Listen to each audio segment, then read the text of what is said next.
Welcome back to Reading Bear. Today, we will take a look at some new revenge stories.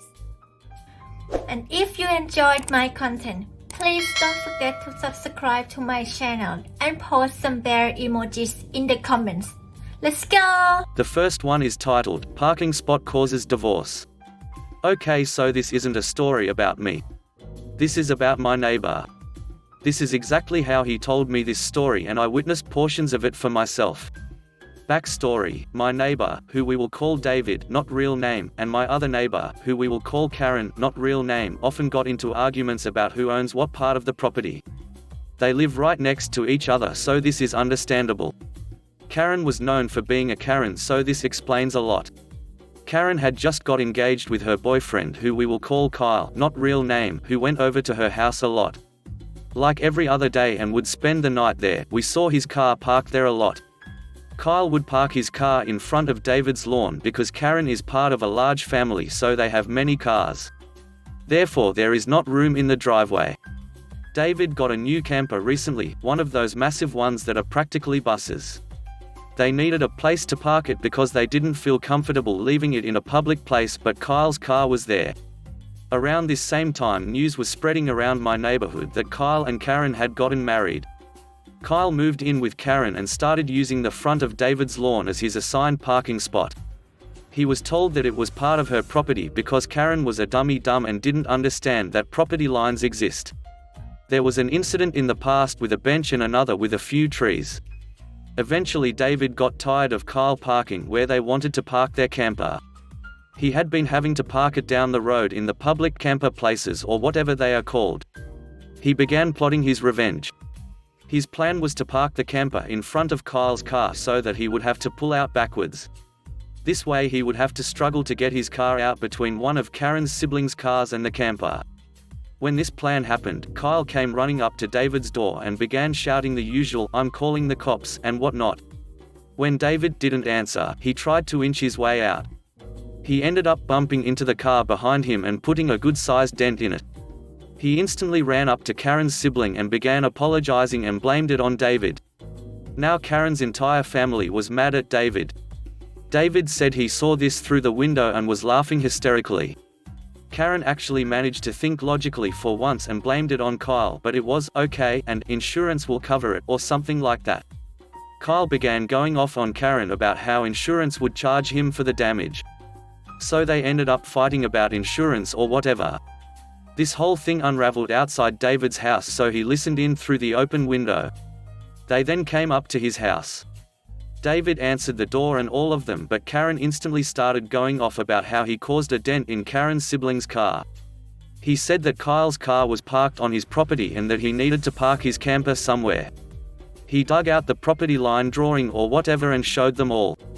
Karen was upset. Karen said that he had drawn those lines himself and that the actual lines were farther to the left, giving her more property, and expanding past where Kyle was parked. Keep in mind, Kyle was parked by the windows of David's house, clearly on David's property. At this point I could hear yelling from a few houses down and walked over to listen for that sweet internet karma. Karen ended up calling the cops because David was disturbing the entire neighborhood. 2 cops showed up in a car and instantly sided with David after reviewing the property lines. Karen was fined over $700 for misusing 911. Kyle ended up having to pay $900 for the damages done to the other car. Apparently he broke part of the engine or something. That's not all. Karen and Kyle ended up divorcing because Karen lied to him and said he was on her property. And Karen saying that it was her house so she could lie if she wanted, and other things of the sort. The next one is titled, A New Director Ruined the Perfect Job for Me and My Co-Workers, and Now Every Chance We Get We Ruin Her. This first started about 7 years ago, when I worked at a catering company for a fairly large university. The company was part of the school's dining services, so it was basically just fancier dining hall food, but it was an amazing job to have as a student. The catering director was an awesome guy, and the supervisor was just as good. We had an excellent team dynamic, we had lots of fun, we got jobs done, and we actually brought in a lot of business. Most of the work was catering university events, so we got to work at film screenings and workshops and stuff, plus the really great summer concert series the school sponsors, and we got to watch the events for free. Plus I got to take home piles of leftovers, which as a poor college kid was a dream come true. I worked there for a couple of years, until it all started to unravel. That's where this revenge starts. The director of dining services was a nice lady, but she was retiring. The school hired a new director, and at first we thought she was going to be a good addition. She was younger, really active in getting to know everyone, and she had tons of neat ideas to make the food better and healthier. But once she started, for some reason she decided our little catering crew were a waste of resources. She made it her mission to make our jobs miserable, in the name of cutting costs. The catering director asked around, there was no initiative to cut our costs, because we were bringing in so much business. But kept cutting hours, and then she started coming after employees' jobs. She fired half our staff, and then came after us for taking too long to work events, because we were down to 8 people from 25. Eventually she took it one step too far and fired the awesome catering director. Then she fired the supervisor. Which meant that the employee with the most seniority was Me, a 21-year-old slacker student who only worked part-time and wasn't allowed to purchase anything or work during my class hours. I wasn't even allowed to drive a university van. It was literally not possible for me to do what she wanted me to do. So I quit. And the few people left quit too. It was to date the best job I've ever had, and when I had to quit I was livid. Here's where it gets good. The catering crew all went their separate ways. We still keep in touch and hang out, but everyone got new jobs. The other students and I graduated and moved on. This all happened in a decent-sized city, but there just aren't a ton of dining services director positions in the area. There's a casino, there's a couple medium-sized hotels, maybe a few assisted living places and event centers, but that's it. And it just worked out that the catering crew got jobs at most of those places, since we came with a great reputation. I worked as a food and beverage manager at one of the larger hotels, and one day while I was up at the front desk someone came in to drop off an application. It was the dining services director who ruined everything. I guess the university wasn't happy with her after the debacle with catering and they let her go, and now she was putting out applications everywhere she could. She didn't recognize me. She thought I was a front desk person and rudely threw her application to me, told me to make sure the managers got it. I smiled, I said of course they would, and after she left I put the application through the shredder. I also tried to block her number on the hotel phones, and left a note about her and how rude she was at the front desk, just in case she came back. Then I went back to my office and called up everyone from catering who I was still in touch with, warning them about what the old director was up to. The old catering director was a manager at the casino, and when she applied there she mysteriously never heard back. 2 people worked in HR at other hotels, and she never heard back from them either. Assisted living center? Never heard back. The event centers weren't hiring, and they did not keep her application on file. She tried for months without any luck. We warned everywhere we could about her, and she didn't find a job for months. I got a text from my old supervisor the other day. She'd gone to a Taco Bell for lunch and saw the old dining services director. She went from making upwards of $150,000 at the university to being an assistant manager at a really mediocre Taco Bell. Apparently she's gained a ton of weight, and she's going through a nasty divorce. I want to feel bad for her, but I don't really. She could have kept her cushy job if she'd just left our little crew alone. But she cost a bunch of hard-working people their hard-earned jobs, she cost me and other students our desperately needed income, and we just made sure to pay her back for what she deserved. The next one is titled, How I Got Revenge on the Witch That Got Me Fired. I had been in a job for a couple of years. It started out okay but over time went downhill. My immediate boss left, the head of sales and marketing, and the president of the company didn't replace him for an entire year. He simply ignored or berated the sales and marketing teams. His expectations were ludicrous. It's like he was expecting a house to be built, painted, and looking gorgeous when the flooring hadn't been completely laid yet, nor were there walls. I did the best I could with no help and no one to work with closely who knew the industry. I hung in hoping it would turn around eventually, but I was not happy. When the president finally did replace the head of sales, he was a real arrogant a-hole. Then he hired a woman who was just like him and was supposed to be my boss. She was younger than me, had less experience, and was condescending from the first day we met. She wanted me to tell her literally every day what was on my agenda and allow her to prioritize for me. That behavior wasn't going to fly with me. I'm not a child that needs that kind of supervision. I started looking for another job and didn't go along with her program easily or willingly. She tried to get me to teach her my job so she could kick me out taking my knowledge with her, but I refused. Thankfully, my ex-boss pulled me into an opportunity working with him at his new company, but the interview process took time.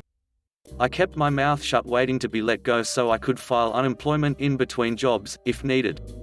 I watched her manipulate the new HR girl into thinking she was in the right and somehow I was in the wrong while I'm the one being ganged up on. I put up with her and the new head of sales become increasingly nasty with me, manipulating my words and the situation. I just kept my mouth closed. The day I was let go, she was acting so arrogant. She put on a fake, "I'll give you a reference if you need it." I put on a fake, "Oh, that's too bad, I thought we were doing much better getting along."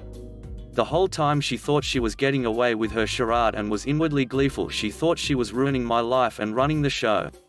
The very next day she got a text from me. "I knew who you were from the start. I saw what you were up to the entire time. I knew your intentions to learn from me and push me out. I knew every time you lied to me. I saw how you sucked up to HR girl to manipulate her. I saw your joy to get me in trouble with head of sales by misinterpreting my words to him. I'm so grateful that I'm a good person who wants to lift people up to help them succeed, instead of competing with others and pushing them down, trying to hurt people's lives and careers for selfish gain.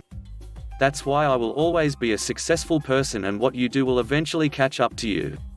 God sees our hearts as easily as we see faces. I don't need your games. I don't want your reference.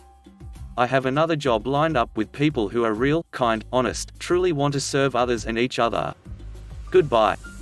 Then 3 months later, a follow-up, "Thank you for being the catalyst for God's amazing blessing that He had ready and waiting for me with my new job. I'm making a lot more money in my new job, well over 6 figures, with a lot less stress. I work from home every day and I'm loving it. Everyone I work with is genuinely kind and decent. The average tenure at the company is a decade or more because the company is so stable. I couldn't be happier. God, that was petty as duck and felt amazing." The next one is titled, "Be a Dick to Your Freelancer. I'll Have Your Job." Backstory: this happened about 3 years ago. I was still in college for digital marketing, like advertising and graphic design. Since I had no time to work even a part-time job, I would do some freelance graphic design in the little time I had. Mainly in the later hours of the night. I would still answer emails during the day though. It was good money, a couple hundred here and there, but it wasn't enough. The company that ran the cafeteria in my school went through bankruptcy and I was taken off our 21 meals a week plan. I had to resort to putting very small ads in the newspaper and started looking for more jobs online rather than posting a listing on Craigslist as I previously had. I got a few good jobs, everything seemed great at this point. Then the fatal night happened. I received an email at about 10:45 at night. It was midweek, so it was a bit odd for someone to be emailing me this late, especially since I had school the next day and they probably had work. Right off the bat I had a sketchy feeling about this, as the subject was, "I need an ad made," and the message was, "Okay." As per usual, I respond right away asking for more details. He said he had run a custom shower company and he wants me to Photoshop a picture, add text and then format it for billboard printing. He sends me the image and it's a custom shower with 2 shower heads that are on. He wants me to remove one of the heads. I tell him that it will be difficult due to the fact the streams are crossing. He replies with, "So? Just ducking do it." I finish the ad for him and I'm about to watermark it so I can send him a final copy, then request payment. Then I realize that it's already ducking watermarked, faintly in the corner by another shower company, and it doesn't match his. This douchebag stole a picture from another local company. I tell him that I won't do the ad because he's using a copyrighted picture, and that I can replace it and keep the text. He rages, and claims that he took the photo with his phone earlier that week. At this point I have better things to be doing, so I block his emails, as they were getting to be harassment. Fast forward 2 weeks. I get a call from an unknown number saying that I ducked up and that he just paid another designer big bucks for the same job. These calls continue over the next week and I just start ignoring them. Here's where something magical happens. He starts texting me, but it's with his actual number. I think he tried to *67 me, but it doesn't work through texting. This will come back to bite him in the butt when we get to the revenge part. Here's where the revenge comes in. After the semester ends, I decide to drive around 2 hours to visit my parents for the week I have between the semesters. While I'm driving on the freeway I see something familiar. It's the photo the guy wanted me to make into an ad for him on a billboard. Then I realize that the ad on the billboard is for his ducking company, although he clearly didn't hire another designer. It looks as if he made it in MS Paint. I get off at the next exit so I can get a few pictures and write down the location. When I get back from my parents' house, I immediately start up my computer and try to get into contact with the company who owns the photo. I send them the pictures and location along with his emails. They thank me and I happily go to bed. Fast forward a month. I get a call on a Saturday morning saying that the company who owns the photo needed me to come into their offices to discuss a few things. Turns out that they ended up filing a lawsuit over the copyright issue as he still claimed it to be his photo. The judge told me while I was in court as a witness that I would be able to file for harassment and get a restraining order. Normally I wouldn't care, but the harassment would go on his record. Because of all the legal fees, his company went under. I later found out that he tried to start up another company of similar sorts, but he would have to tell his employees of his harassment charge. That company went under as well because he couldn't find anyone to work for him. Get ducked. The next one is titled, Talk to Me Like Rubbish? Wait extra time for your mayo chicken. Throw back a decade, I was in 6th form, 16 to 18 years for my American friends, and working at McDonald's on weekends for extra cash. At 10:30 a.m. we changed from breakfast menu to main menu, and there was typically a few minutes of blind panic where there was a slightly longer wait for food. 10:20 a.m. in comes this meathead who still looks half pissed up from the previous night and orders 3 mayo chickens. I inform him we will only be able to start cooking them at 10:30 as fryers are in use for breakfast items for another 10 minutes. He says okay, pays his £2.97 and waits at a table. Worth saying at this point it's a heaving Saturday morning, the first one after payday. Not even 5 minutes later he comes up to me and shouts in a thick Scouse accent, "Oi! What you doing giving him his food before mine? I've been waiting here way longer." I inform him that customer had ordered off the breakfast menu, which we had ready to hand out. He looks upset, but nods at me. 10:30 on the dot, when I told him the chicken would be put down, he barges past other customers in the queue and gets up in my face almost shouting, "Now, where the duck are my mayo chickens? You're taking the ducking piss now." I tell him his food is being cooked, to stop swearing at me and that it'll be literally 2 minutes. He continues, "This isn't ducking good enough. No wonder you work at MC Ducking Donald's when you can't even cook a chicken burger." This sentence in Scouse was hilarious. I tell him to stop shouting and wait in line or I'll cancel his order and refuse service. He just says "duck sake" and audibly mutters "cunt" under his breath. At this point I see 3 mayo chickens come sliding down the chute. And I just leave them. I left them there for an extra 5 to 6 minutes till I knew they'd go a bit more lukewarm while I started serving another customer. He tried to kick off, but I think he soon realized the more he did so the longer he'd be waiting.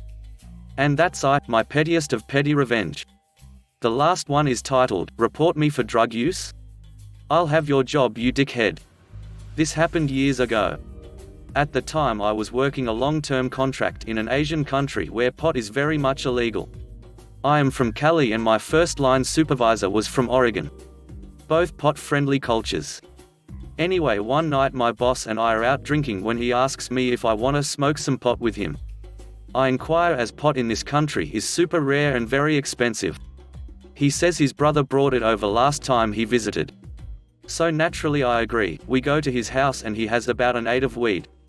We roll up a small joint, smoke it, get high as our tolerances are super low. At the end he says, "I never really cared for this pot, do you want the rest?" After some back and forth I agreed. I didn't want to take it. All was good. Over the next few months I would occasionally smoke in the privacy of my home. Naturally, being just an eighth, it didn't last long. After about a year, one day my boss and I got into a professional disagreement. He thought we should do things X way and I felt that he was wrong.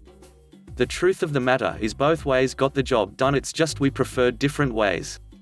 At the end of the deal his superior liked my idea better and we went with that. A month later I get called into a meeting with HR and some senior level MGT, both foreign and local leaders. Long story short, I've been reported for being a drug user, and that since the company owns my apartment they'll be searching it for evidence of drug use and I'll have to take a drug test. I chuckle inside. You see, I'm not a chronic user and I had smoked the eighth my boss had given me many months prior to this meeting.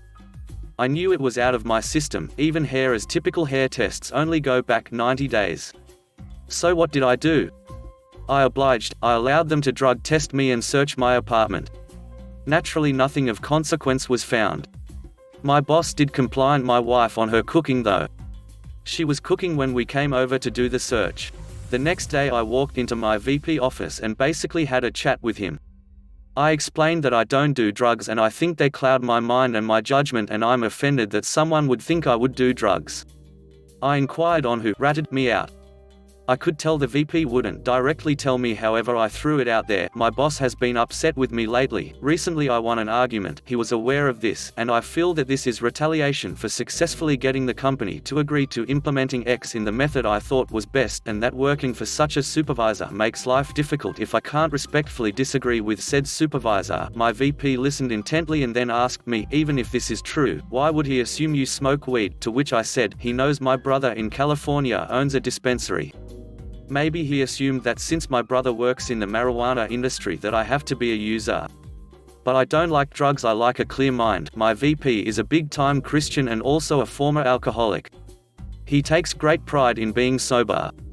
The VP nodded and said, "Look, we'll look into this." I went back to my desk. My VP went to HR, who then called in my supervisor. After about a 2-hour meeting I saw security guards walk into the VP office and escort my boss out as our intern cleaned out my supervisor's desk of personal belongings. The next day we were informed that my supervisor had been let go for violating the company drug policy. I later found out what was said in the meeting. After a lot of back and forth about the professional disagreement, the VP accused my supervisor of accusing me without proof of drug use. His response? He told them the story of the time that him and I smoked pot together. He was terminated for admitting to illegal drug use. I actually ended up getting promoted and I was the new team lead. Finished out the contract with a promotion. Thanks for listening.